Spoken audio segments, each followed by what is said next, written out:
एक साल बाद जब प्रधानमंत्री नरेंद्र मोदी एनडीए सांसदों के सामने खड़े हुए तो माहौल औपचारिक था, लेकिन उनके शब्दों में एक अनौपचारिक संकेत छिपा था।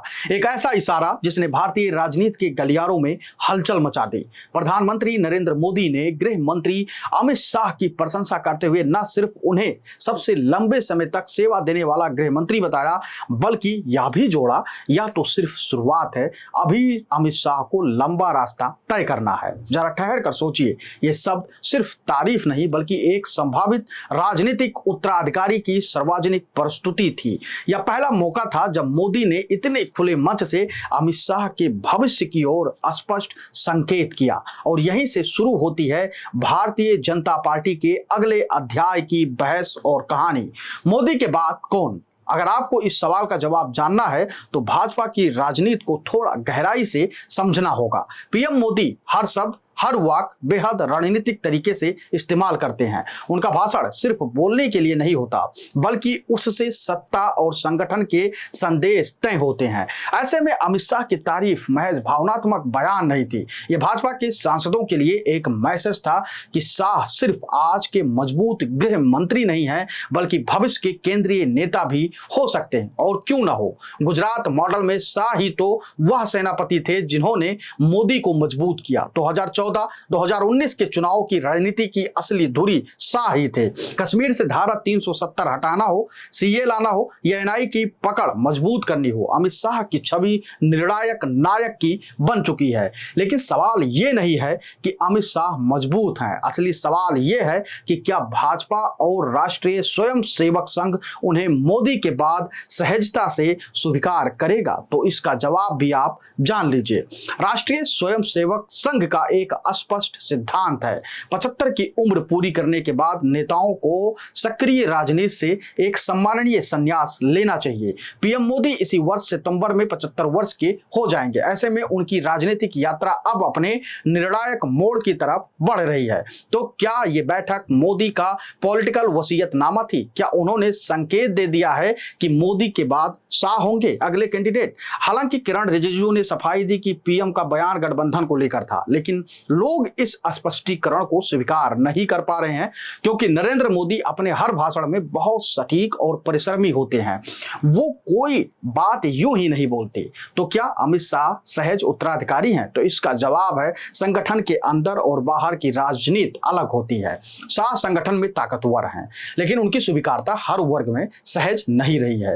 भाजपा के कई पुराने नेता जैसे गडकरी, राजनाथ, वसुंधरा, शिवराज सिंह चौहान शाह की एक छत्र कार्यशैली से सहज नहीं रहे हैं। वहीं आरएसएस के साथ अमित शाह के रिश्ते भी कई बार तल्खियों से भरे दिखे हैं। संघ का कार्यशैली मॉडल अधिक सामूहिक निर्णयों पर टिका होता है, जबकि शाह का मॉडल केंद्रीय नियंत्रण वाला है। और यहीं से फिर उत्तर प्रदेश के मुख्यमंत्री योगी आदित्यनाथ की एंट्री होती है। उनकी छवि एक कट्टर, स्पष्ट, ईमानदार और हिंदुत्ववादी नेता की है। उनकी पकड़ जमीन पर है और यूपी जैसे बड़े राज्य से आने के कारण उनका जना आधार भी जबरदस्त है। वे बोलते हैं, करते हैं और नतीजे भी लाते हैं। और सबसे अहम, आरएसएस, जनता और पार्टी के एक बड़े वर्ग का समर्थन योगी आदित्यनाथ को प्राप्त है। हालांकि योगी के पास वह संगठनात्मक छत्रछाया नहीं है जो शाह के पास है। उनके पास दिल्ली का कोई बड़ा पावर सेंटर समर्थन में नहीं है।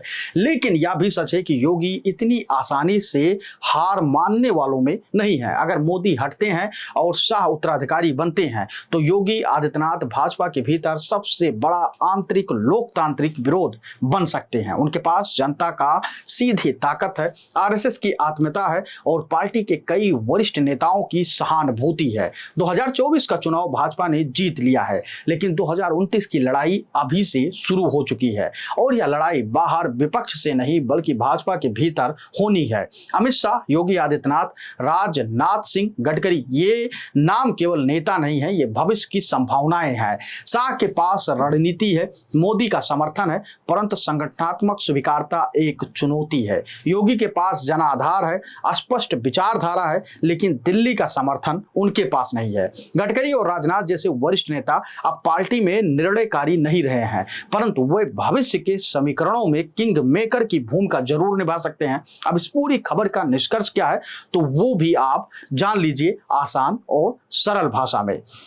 सिर्फ एक तारीफ, एक वक्त, अभी तो शुरुआत है ने भाजपा की राजनीति में एक ऐसा तूफान अब खड़ा कर दिया है जिससे अब लौटना मुश्किल है। भाजपा को तय करना होगा कि क्या वह संगठनात्मक आधारित नेतृत्व मॉडल को अपनाएगी या फिर प्रधानमंत्री द्वारा चुने गए वारिस को प्रधानमंत्री नरेंद्र मोदी का बनाए के जगह पर बनाएगी। मोदी का यह बयान एक नए युग की शुरुआत है, लेकिन यह तय नहीं है कि उस युग के सम्राट शाह होंगे या कोई और। भविष्य की पटकथा अब तैयार हो रही है, पर्दा बस धीरे धीरे उठ रहा है। मोदी युग खत्म नहीं हो रहा है, लेकिन उत्तराधिकारी की उल्टी गिनती जरूर शुरू हो गई है।